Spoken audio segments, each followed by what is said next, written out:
Good morning, good afternoon, good evening, depending on what part of the world you are in. This is the Big Girl Diary. Thank you for spending time watching my channel because I do a little bit of everything, one stop shop for everything. This video here, it's a good one. Check it out. Next time you need to rob a bank, forget about the balaclava and just stick a pillow up your shirt, eat a couple of eclairs really quickly while firing bullets across the air. The police will never find you. Okay, now that robbing a bank requires movement, like I said, requires you to do this. You're gonna snatch and run. No, big people are not gonna do it. No, no, and the bigger you are, the less likely you are to do it. Okay.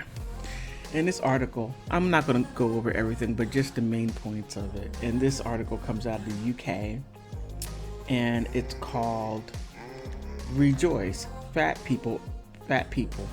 Overweight humans are less likely to be suspected of crime, says science.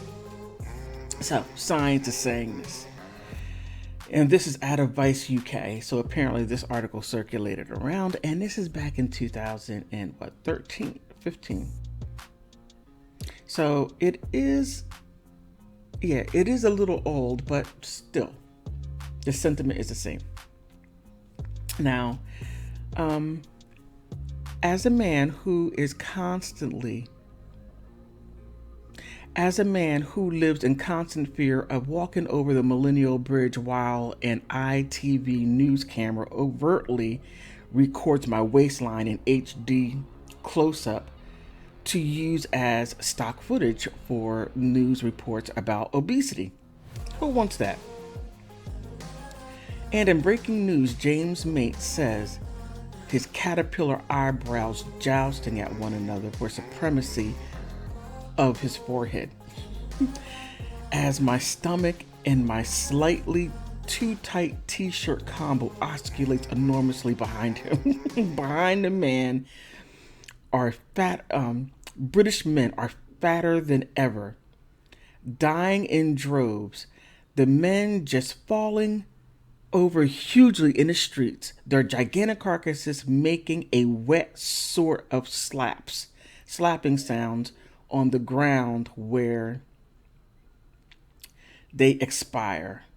I'm buoyed today by the news that, according to science, overweight people are generally perceived as being too fat to commit crimes.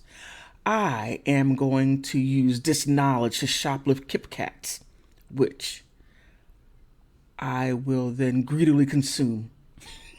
I am going to use this fat cloak, invisibility, to lift the heart medicine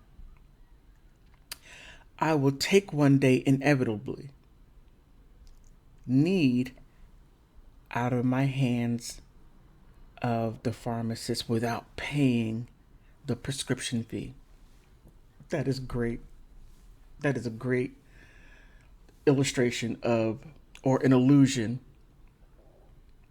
of this guy being big and just being able to just go through life because you don't see him commit crimes. You'll never notice. Okay. A study by South Bank University has found that just 10% of overweight people were regarded as being likely or capable of committing crimes, while we assume muscular people are far too likely to beat us up with baseball bats and grift us on the street or whatever.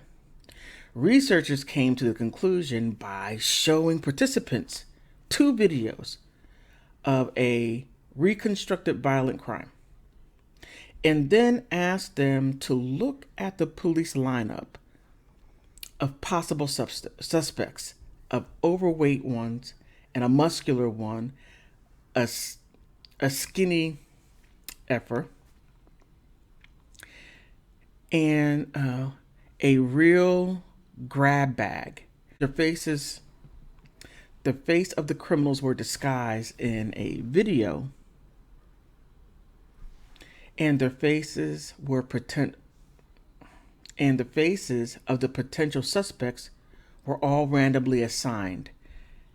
So all of them vaguely linked of suspicion were based almost exclusively on body type. And hey, guess what? 51% of the participants accused the muscular criminal of being a perp. And that's what you get for being muscular and yeah, you did it. Not the big people, you. 37% of those in normal range weight were the criminal. Were the criminals. And just 10% fingered the fatty, finally being being hinged. That takes Roy from. So just thinking about this.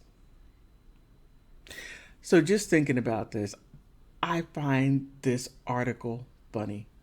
Not only funny, but it has a lot of truth to it because big people. Big girl, I'm not going to run out there and do any crime that requires a verb. And what I mean by verb is that means running, skipping, doing all those stuff. And I know I sound like a big girl, lazy, all of those things. True. That's why big people are less likely to be looked upon as being criminals because we're too big. But in the United States, skinny guys are likely to put big women in jail because we just want to get you out of the street. If we get you out the street, we don't have to look at you. I'm silly. But what do you think? Give me your thoughts. I hope you enjoyed the video. I hope you did. Because whether if I'm talking about court cases, like Johnny Depp or Marilyn Manson, whether if I talk about big girls, big guys and their delusions of grandeur, of it being okay for being big and everybody gotta go according to it, or whether I'm talking about celebrity mess, Amber Heard destroyed her life. Whether it doesn't matter what I'm talking about, but I want to thank you because you could be anywhere in the world, but you're here with me. Time is something that you'll never get back. You can get back something from your cousin that owes you money and taking their time giving it back, but please help continue supporting me. Keep on subscribing. I'm past 1,000. I am so grateful. Continue to help me to grow to get to the next level. Time is something that you never get back, and I hope that my videos were worth your time. I want to thank you for stopping by.